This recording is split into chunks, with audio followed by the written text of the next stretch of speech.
Alors, c'est marqué dans le Chazal que le Natnu les Gemoadot et là qui est le Skim Batora, c'est marqué que le Jbocho a donné les Chol HaMoed, Pessah, Sukkot, Shavuot, uniquement pourquoi? Pour que le clan d'Israël puisse se renforcer dans la Torah. A priori, on peut croire qu'on est là, c'est Chol HaMoed, on peut se détendre et tout. Chazal me dit non, on est là pour se renforcer, étant donné que déjà à l'époque on avait beaucoup travaillé toute l'année, c'était très difficile, que le Jbocho a prévu Chol HaMoed. Pourquoi? Pour que le clan d'Israël puisse se renforcer dans la Torah, dans l'Irat Shamayim, se renforcer dans la Torah et les mitzvot. C'est pour ça qu'à Bnei Brak, Baruch Hashem, Shtabar Shemo, on voit le nombre de shiurim qu'il y a, tout même des rabbanim qu'on n'a pas le srout d'entendre d'habitude toute l'année, ils parlent à Chol HaMoed. C'est vraiment, on demande un grand chizouk en Torah à Chol HaMoed, parce que il y a tous les moadot qui étaient le Sok Batorah, donc Bezrat Hashem, qu'on puisse se renforcer. Ce soir, je pensais qu'on va parler du Inyan de la Chag à Pessah. Pessah, on est sorti d'Égypte. Et j'ai entendu une fois une histoire très jolie de mon Rav Kaplan, Mashgard de Yeshiva. Il a dit une histoire nifla qui mamash, ça explique tout Pessah. C'est marqué comme ça, ça marche peut-être. Ouais. C'est marqué que comme ça à Pessah, c'est marqué qu'une fois il y avait un petit berger. Il était sur le bord de la route, il faisait du flutio avec ses moutons, il était super content. Et puis il y a un roi qui passe à côté en carrosse, il y a le roi qui passe en carrosse. Et il passe doucement, tranquillement, le roi vient et tout. Et lui, le berger continue à faire son flutio. Et le roi, il entend ça, il entend le berger qui fait de la flûte. Il dit mais c'est magnifique. Qui c'est cette personne-là qui fait cette musique-là là, c'est splendide. Alors qu'est-ce qui se passe? Cet enfant-là en question, le roi lui demande d'arrêter le carrosse. Et je veux rencontrer ce jeune homme. Alors, qu'est-ce qui se passe? Il parle avec lui et il se rend compte que cet enfant, c'est quelqu'un d'extrêmement intelligent. Il dit, mais c'est incroyable avec l'intelligence que tu as. Tu es que berger avec tes moutons, et là, t'as ta flûte et tout. Je parle 2 minutes avec toi, c'est hyper intéressant. Comment ça se fait que maintenant, toi, t'es qu'un petit berger? Et il demande, il dit, bah, vous savez, moi, mon grand-père était berger, mon père était berger, moi, je suis berger, hein, je connais rien d'autre. Donc, à l'époque, l'université, il n'y en avait pas, donc on pouvait pas faire grand-chose d'autre que berger. Donc, lui, il était berger. Il fait mais moi ça m'intéresserait que tu sois j'aimerais vraiment te connaître et viens avec moi. Donc il monte dans le carrosse, il emmène ce berger avec lui. Qu'est-ce qui se passe? Et nous ton mère. Ce berger en question, il se passe quelque chose d'incroyable, c'est qu'il a tellement plu au roi que le roi le fait grandir en grade dans la royauté et le met en tant que bras droit, conseiller général à la royauté. Maintenant, bien sûr, on peut se douter que ce genre de situation, ça rend jaloux beaucoup de gens, hein, parce qu'on sait très bien que à la cour royale, même il y a des gens qui sont nés là-bas et rien que de voir le roi, c'était un mérite. Lui maintenant, c'est un berger pouilleux et il finit en tant que conseiller du roi. C'est quoi ce... Donc, qu'est-ce qui se passe? Ça plaît pas trop à certains, et il y a un complot comme ça qui se fait sur ce berger en question, cet ancien berger. Il dit, vous savez, c'est votre conseiller général et tout ça, mais sachez, mon roi, qu'il détourne de l'argent. Parce que l'argent, il n'en a pas eu beaucoup dans sa vie. Et ça lui a vite monté à la tête. Et sachez qu'il a de l'argent qui détourne. Alors le roi, il fait non, c'est pas possible. Il est super sympa, il est très bien et tout. J'y crois pas. Et puis plus le temps passe, plus voilà, la rumeur se lance et tout, machin, truc. Le roi, il n'en pouvait plus. Il dit c'est pas possible, faut que je sois mévarère cette chose-là. Faut que j'éclaircisse cette histoire-là. Il dit voilà, cette nuit, je vais descendre chez lui. Je vais chez lui cette nuit. Il prend son cheval, il toque à la porte avec deux gardes. Il dit voilà maintenant, j'ai entendu de toi que tu détournes de l'argent, je veux vérifier ça.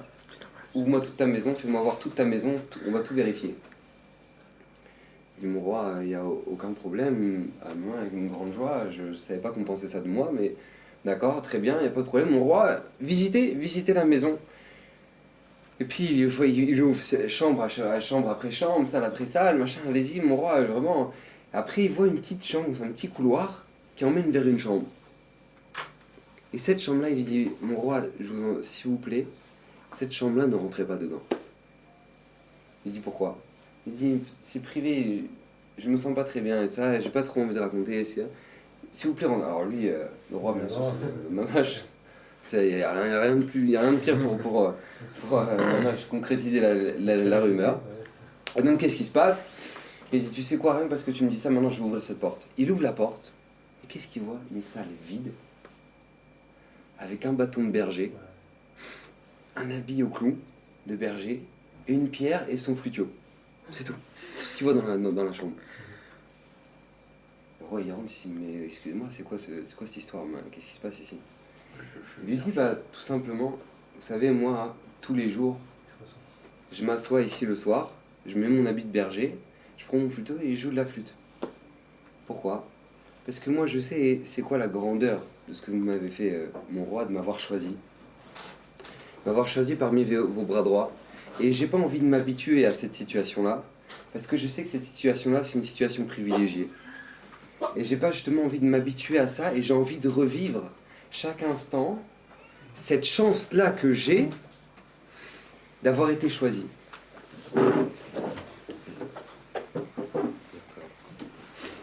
Cette chance-là extraordinaire que j'ai d'avoir été choisi.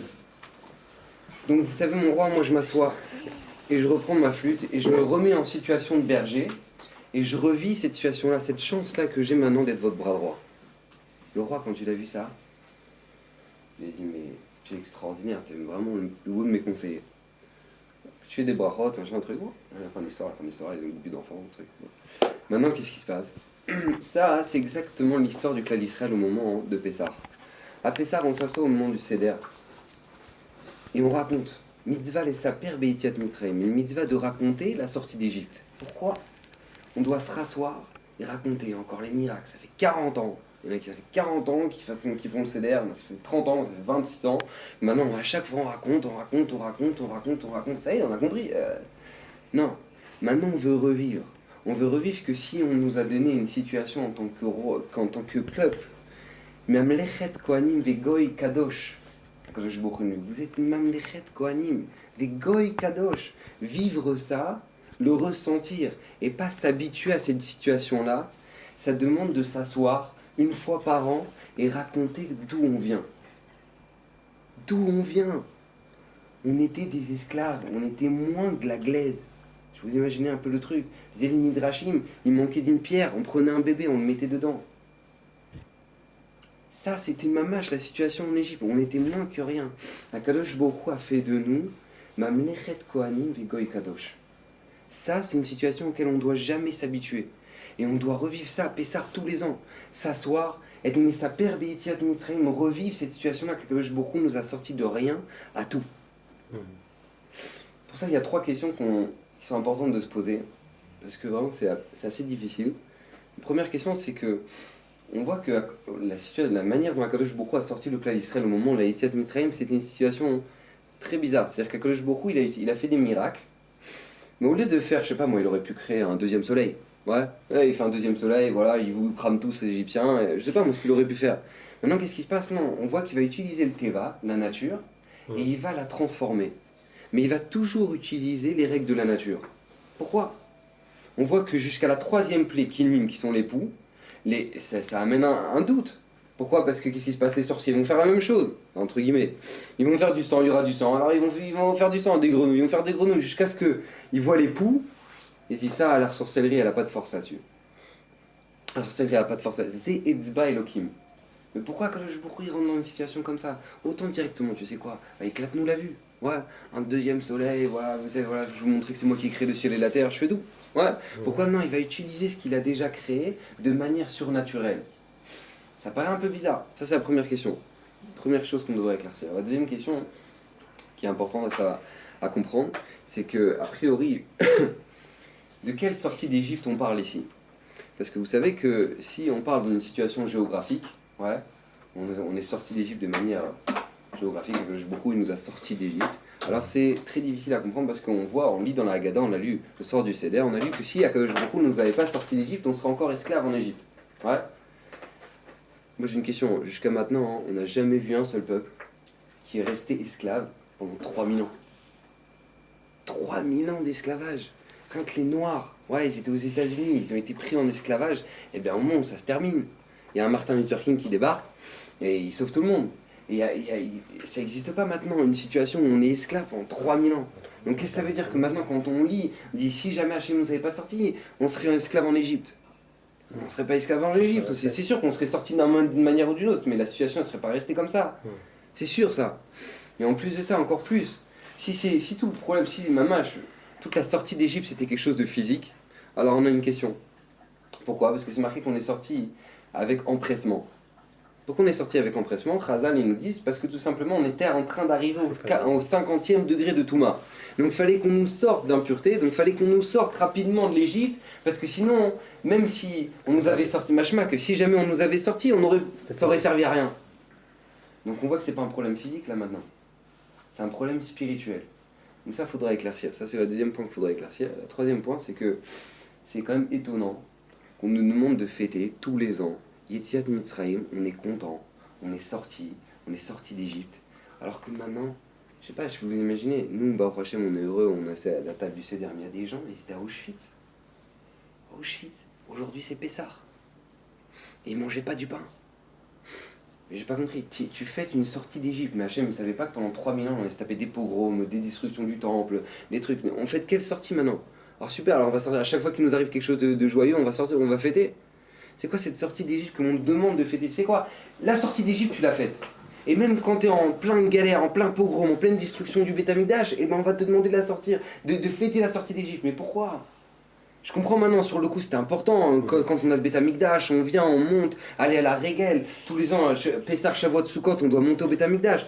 Je comprends que ce soit important maintenant de faire Pessah, mais même quand on est dans le plus profond de la galoute, un juif à Quimper, ouais, il connaît personne, au milieu de tous les Benoît et François, et on lui dit, tu sais quoi maintenant, t'es en pleine galoute, on te demande de faire Pessah, mais je suis en pleine galoute.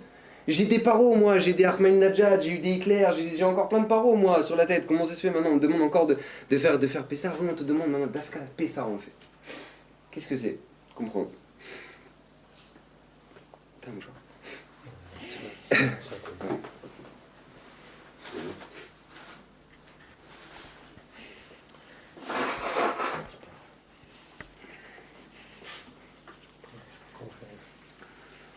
Alors, il faut comprendre quelque chose de très important. C'est qu'à Kadosh Baruch Hu, on est la fierté d'Hachem. Vous savez que quand un architecte qui construit un beau binyan, il construit un beau bâtiment, ouais, l'architecte il est fier de son bâtiment. Il passe devant le musée Guggenheim, je peux vous dire que lui il est très heureux, le mec, l'architecte qui a fait ça, il est mamache. C'est ça, c'est le musée Guggenheim qui est très beau, non? C'est un truc comme ça. Et ben l'architecte il est très beau, il est très fier de son architecture. Akadosh Baruch Hu, la fierté d'Akadosh Baruch Hu, c'est le Ham Israël. Le Ham Israël, il en est fier. Ils se vendent d'Hachem. On voit dans les Nevi'im que Mamash, si maintenant Imberkotai Telchou, Mitzvotai Tishmoru, et ben Mamash, Akadosh Baruch Hu, il est fier de son peuple. On est la fierté d'Akadosh Baruch Hu. Comment ça se fait? Vous savez que de manière naturelle, un homme, ouais, on peut devenir par exemple très riche très rapidement. On le voit maintenant à la bourse, on peut devenir très riche très rapidement. On voit aussi qu'on peut devenir très pauvre très rapidement. Ouais, tout perdre. Maintenant, on voit qu'on peut devenir malade, malheureusement, très rapidement. Tout peut se passer de manière très rapide. Il y a une seule chose, qu'on le veuille ou non, ce sera jamais rapide. C'est quoi? Acquérir la sagesse. La chorma, ça demandera toujours un effort. Toujours. Travailler et revenir sur ce qu'on a déjà su. Et même si tu crois que tu sais, tu peux savoir encore plus. Et travailler. Ça, c'est la chorma. C'est quelque chose qui dépend mamash d'un travail acharné.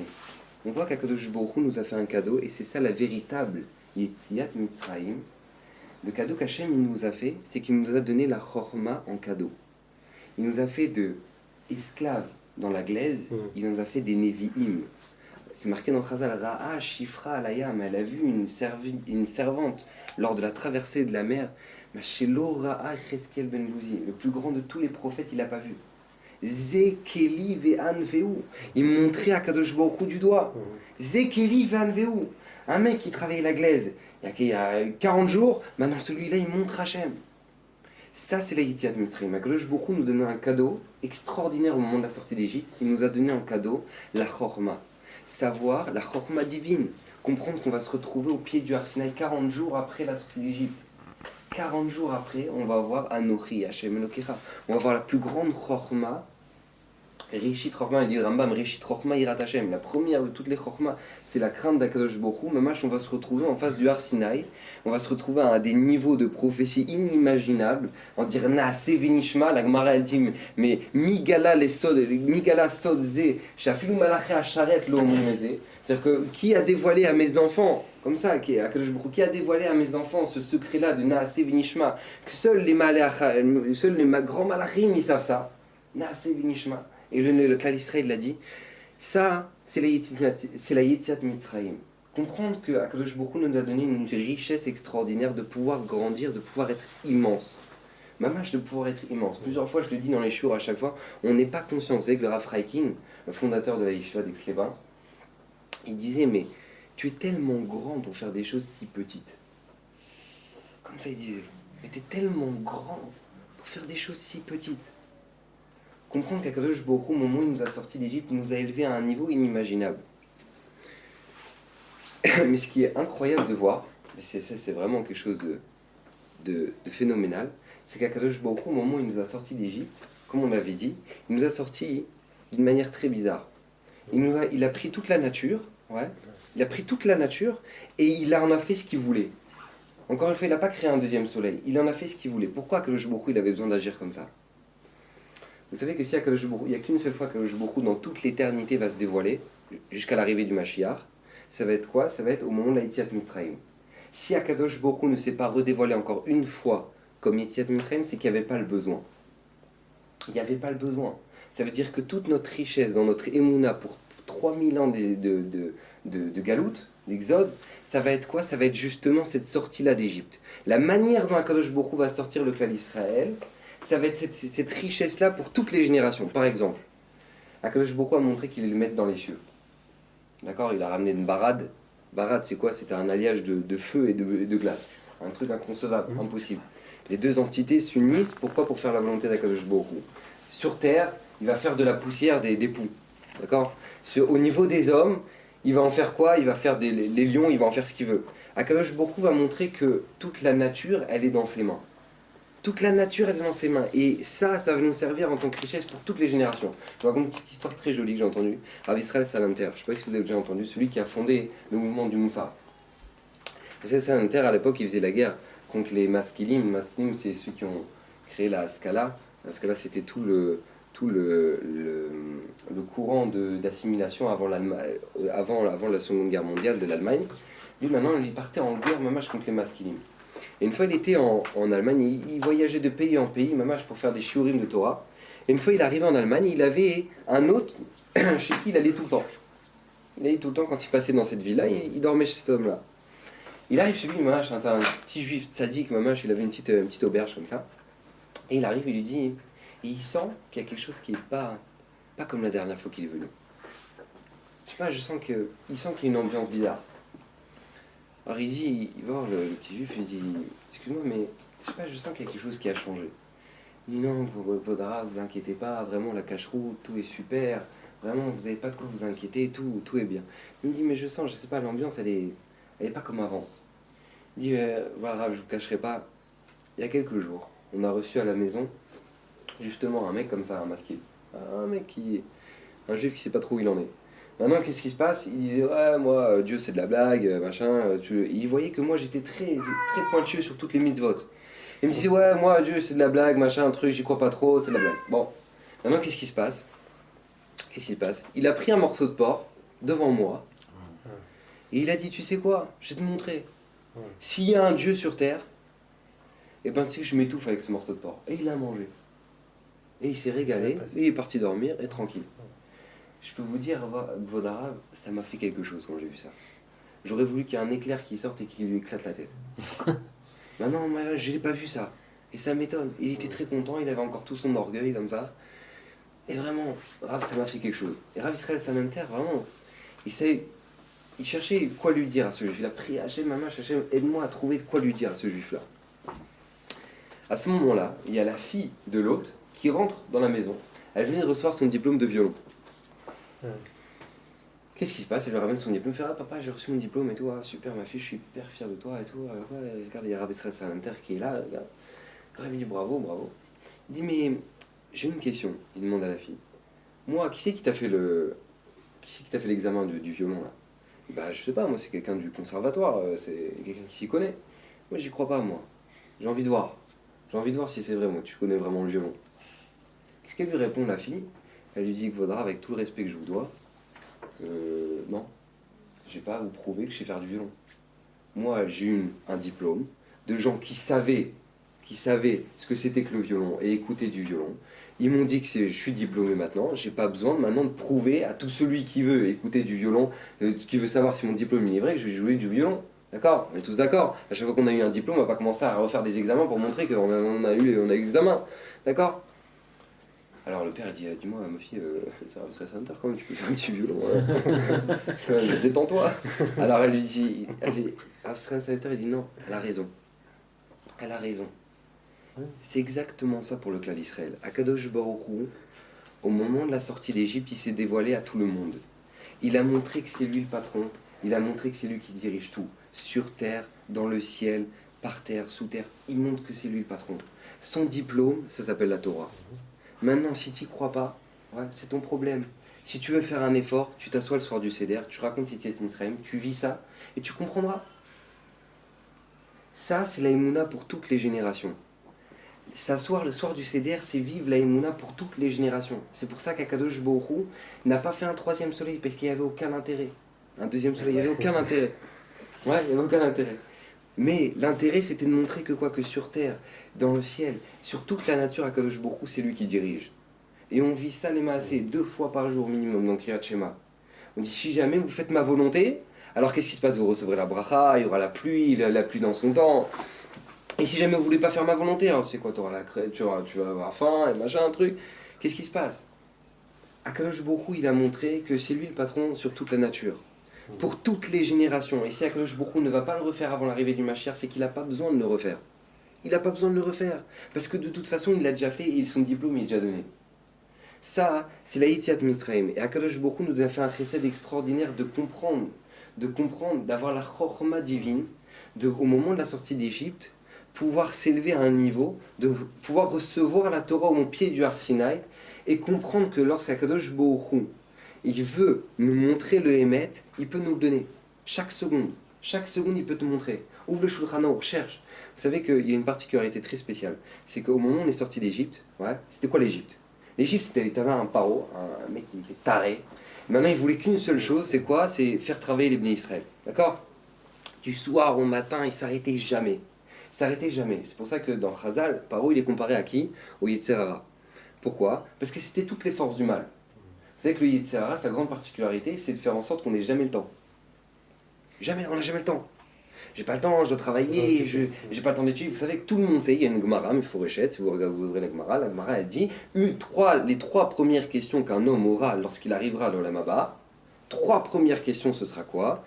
Est-ce que tu es takové à un Zman, la Torah, tous les jours? Est-ce que tu as fixé un temps d'étude chaque jour? Ça, c'est la première question. Avant même qu'on ouvre le Mishpat, qu'on regarde ton dossier ou pas. C'est les 3 premières questions, nous dit la Gemara. Est-ce que tu as fixé un temps pour l'étude de la Torah? Première question. Deuxième question, est-ce que tu as été honnête dans ton business? Troisième question, est-ce que tu as attendu l'arrivée du Mashiach? Voilà. Ça, c'est les 3 premières questions, elles sont marquées. D'accord? Maintenant qu'on ne soit pas étonné, elles sont marquées. Maintenant, qu'est-ce qui se passe? Le Yitzhara, il ne te laisse jamais le temps. Mais étudie un peu tous les jours.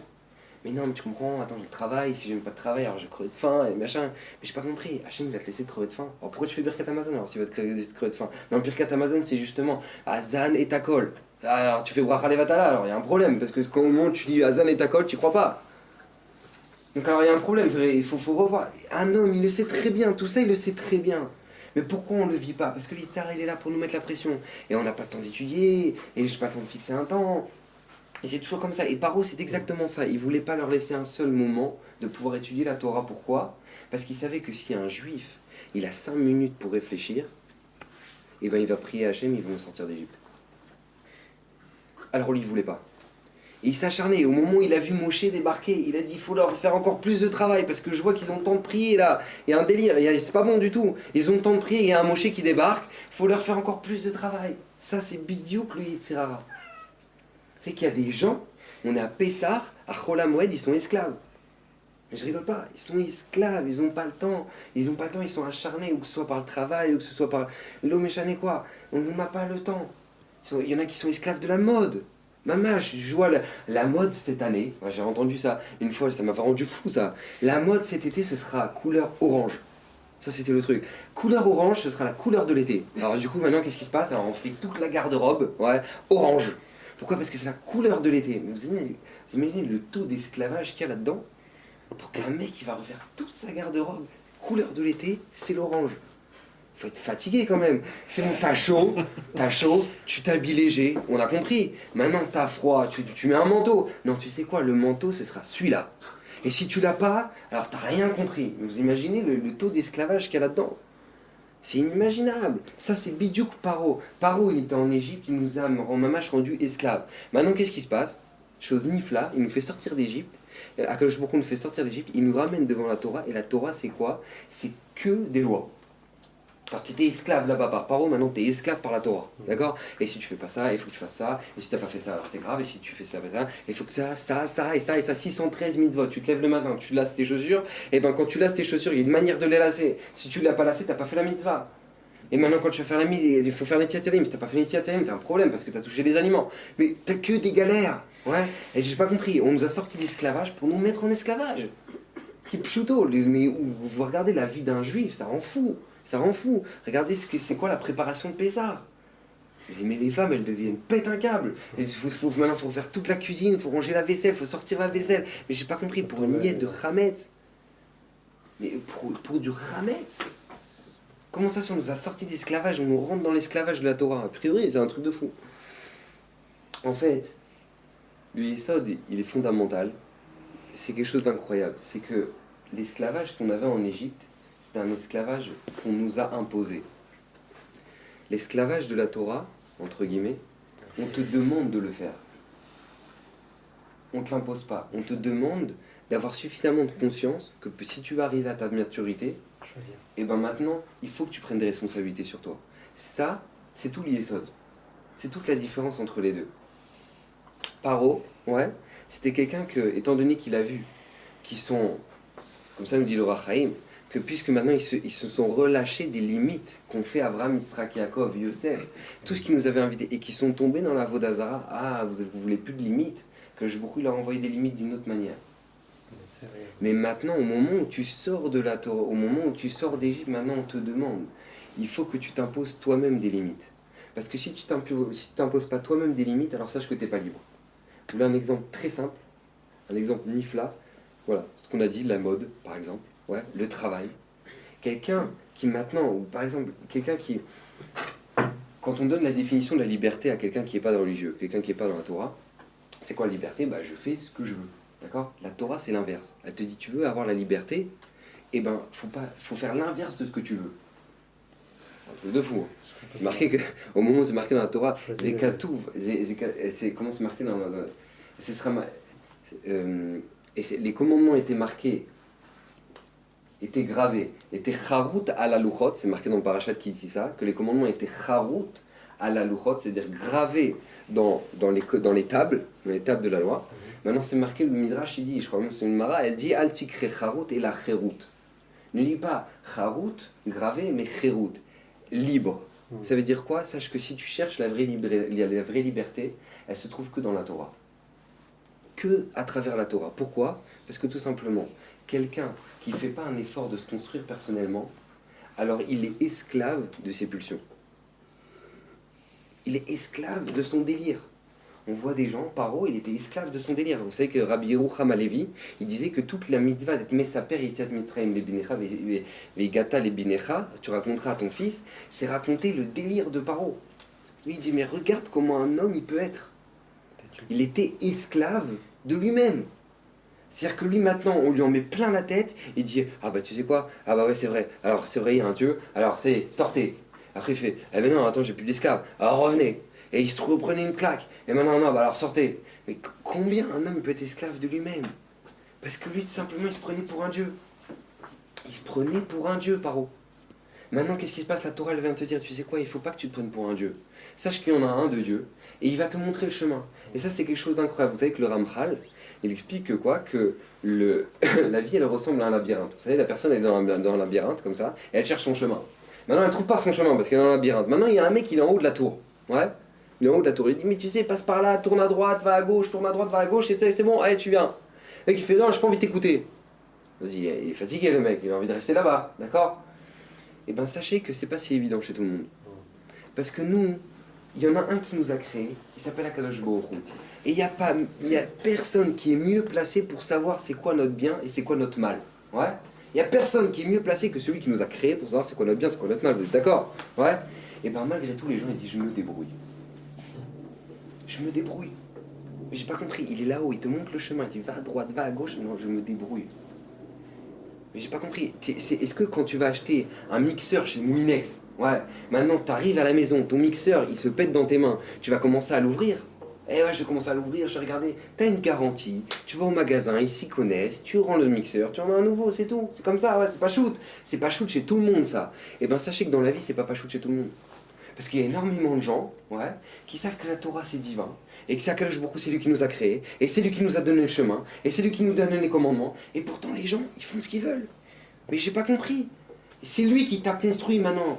Alors c'est pas shoot pour toi que maintenant c'est lui qui va te montrer c'est quoi le chemin? Eh ben non, c'est pas shoot chez les gens. C'est pas évident du tout. C'est pour ça qu'Akadosh Baruch Hu nous demande Yitziat Mitzrayim. Ça avait un seul but, arriver à Matan Torah. Arriver à la conscience totale que quoi? Que sache que si je te sors de cet esclavage-là dont tu es pris, c'est uniquement si tu prends sur toi le hall de la Torah. Vous savez qu'on avait déjà dit un midrash extraordinaire, c'est même un des midrash les plus beaux que je connaisse. Le Gemara, le Rabbi Yochanan, il demande dans le midrash, je m'excuse, j'ai pas fait les feuilles parce que c'était trop la mouette, j'ai trouvé nulle part pour imprimer. Mais maintenant, le midrash, il demande comme ça, il demande, Rabbi Yochanan, il demande dans le midrash, c'est quoi la différence entre un rachat et un tzaddik? C'est quoi un rachat et un tzaddik? Alors non, il fait Mechal Shabbat et lui il pas Mechal Shabbat. Ouais, lui il fait Shabbat, lui il fait pas Shabbat. Rabbi Yochanan il dit non, pas du tout. La différence c'est entre Yaakov et Paro. Pourquoi? Parce qu'au moment où Yaakov, il était là-bas, il s'est endormi cette nuit-là, là, en haut de la montagne, ouais, qu'est-ce qui s'est passé? C'est marqué là-bas dans le passage, Hachem et Akadosh Baruch Hu se tenaient sur Yaakov. Et Paro, c'est marqué là-bas, Ve Paro Omed Alaïor. Paro se tenait sur le bord du Nil, au moment où il a fait les rêves avec cette grosse vache et cette épi et machin. Ouais. Il dit ça, c'est toute la différence. Un tzaddik, c'est celui qui met Hachem au milieu de tout. Et lui, maintenant, il suit. Paro, c'est différent. C'est celui qui se tient sur son Dieu. Ve Paro Omed Alaïor. Ça, c'est toute la différence. Paro, ouais, il a un Dieu pour lui faire plaisir. Lui, il va répondre à mes besoins, il va répondre à mes envies, c'est lui qui va me servir. Le mamash, le Dieu, c'est chez eux, ouais, c'est une conscience, c'est que moi, je suis au milieu de l'histoire, et mon Dieu, il est là pour me donner du bien. Akadosh Baruch Hu, ça n'a rien à voir. Le clan Israël Yaakov, lui, se tenait sur la montagne, et Akadosh Baruch Hu était Omed Alav. Akadosh Baruch Hu, c'est lui. C'est lui qui est au-dessus de moi. C'est lui le principal de la vie. C'est pour ça que c'est toute la différence entre la Avodah Zara des moutons, ouais, qui faisait les bnei. Pourquoi Akadosh Baruch Hu nous a dit vous prendrez le mouton, ouais, et vous ferez Korban Pessar. C'est quoi ce lien de Korban Pessar? C'est Nifla. Paro, lui, ça c'était leur dieu à eux. Pourquoi c'était leur dieu? Parce qu'un mouton, ça fait de la viande, ça fait de la laine, ça fait du lait, ouais. C'est tous les kiffs du monde, ça rappelle, tu le vends, tu ramènes de l'argent, ouais, d'accord. Donc t'as rien, tu fais rien que de gagner, c'est un super dieu, ouais. Parce que maintenant tu fais que de gagner avec ce dieu-là. Akadosh Baruch Hu, il te dit, tu sais quoi? Nous, c'est rien à voir. Maintenant, toi, tous ces bien-être-là, ce qui est manger, qui est se vêtir, qui est gagner de l'argent, tout ça, tu vas me le sacrifier à moi. Ça, c'est Nikra Korban Pessar. Tu vas prendre leur Dieu, c'est-à-dire que tout ce qu'ils vénèrent, nous, maintenant, ça, tu vas le mettre au service d'Akadosh Baruch Hu. Tu vas manger de la bonne viande pour Pessar, pour le Shabbat. Tu vas acheter des beaux habits pour Shabbat, tu vas prendre de l'argent, tu vas gagner de l'argent, tu vas donner à Tzaka. Tout ça, c'est quoi? Tout ce monde-là n'a qu'un unique but, c'est quoi? C'est servir à Kadosh Baruch Hu. Comme nous dit Pirkei Avot, et ça, il ne faut jamais l'oublier, à Olam Hazeh Domene Prosdor. Ce monde-ci, il ressemble à un couloir. L'ifne Olam Haba. Avant l'Olam Haba. Prépare-toi dans le couloir pour arriver dans le palais. Prépare-toi dans le couloir. Ce monde-ci, c'est juste un couloir. Maintenant, tout ce qu'on a, notre argent, pour manger, nous vêtir, tout ça, c'est juste pour une seule chose. Servir à Kadosh Baruch Hu. Et ça, c'était toute la différence. C'est pour ça qu'Hachem, il a dit, leur Dieu, vous me sacrifierez. Parce que sache que tous les profits de ce monde, on les sacrifie pour Akadosh Baruch Hu. Ça, c'est toute la différence entre un juif et un goy. Maintenant, celui qui, lui, va rentrer, et il va rentrer dans les plaisirs de ce monde, il n'est pas sorti d'Égypte. Il n'est pas sorti d'Égypte. Vous savez qu'il y a 4/5 qui sont restés en Égypte. 4/5. Vous imaginez ce que ça veut dire? C'est une marloquette. Il y en a même qui disent que quoi? Qu'il y en a 49, il y en a 49/50. qui sont restés en Égypte. Je ne sais pas si vous imaginez, qui sont morts au moment de Makat Rocher, au moment de la plaie de l'obscurité. Ils sont restés, ils sont morts. Pourquoi? Parce qu'eux, ils n'étaient pas réouïs à sortir. Ils avaient carrément perdu la possibilité de pouvoir s'approcher d'Hachem. Akadosh Baruch Hu nous a donné une possibilité extraordinaire au moment de Pessah. Sachez que je vais vous donner une chorma atomique. Dans quelques jours, vous serez quoi? Vous serez Zekeli Vernou. Vous serez les plus grands prophètes. Vous serez les plus grands prophètes du monde. Jamais dans le monde, une chifra, elle a vu ce que jamais un prophète a vu. Ça, c'est toute la grandeur du Dieu de Pessah. Comprendre que la Yetziat Mitzrayim, elle est dans nos têtes. Lorsqu'on est prêt à accepter que quoi? Que je comprends qu'Akadosh Baruch Hu, la vie, elle a des principes seulement si maintenant, moi, je suis prêt à me travailler. Je suis prêt à travailler sur ma colère, je suis prêt à travailler sur ma radinerie, je suis prêt à travailler sur ma bonté, je suis prêt à travailler. Si tu fais un travail, parce qu'Akadosh Baruch Hu, il t'oblige à travailler là-dessus, alors tu t'appelles sorti d'Égypte. Tu t'appelles sorti d'Égypte parce que tu t'appelles que tu t'es élevé, tu n'es pas resté un homme. Si on a un homme, il reste sur... C'est pélé ça, quand on regarde la nature d'un homme. Ouais, on dit, ah moi je suis libre, je fais ce que je veux. C'est-à-dire quoi je fais ce que je veux? C'est-à-dire que toutes mes mauvaises midotes, je les laisse. Non, c'est ça, parce que quand on regarde la nature d'un homme, c'est que pourri. C'est qu'un homme, il fera. C'est pas que pourri. C'est que la nature d'un homme, elle est que pour arriver au bien, il faut toujours faire un travail. Toujours faire un travail. Par exemple, être radin, il ne faut jamais faire un travail pour être radin. Ouais, tu seras radin facilement. Tu veux être quelqu'un de mauvais, alors tu n'auras aucun effort à faire pour être quelqu'un de mauvais. Tu veux quelqu'un je sais pas moi, tu veux être coléreux, et ben tu n'as pas besoin de travailler pour être coléreux. Mais par contre, pour être bon, pour être gentil, ça demande un travail de toute une vie. De toute une vie, ça demande. Et ça, c'est ce qu'Akadosh Baruch Hu nous demande. Les altikri charut et la cherout, la Torah, elle vient te libérer de toute cette lourdeur qu'on a autour de nous.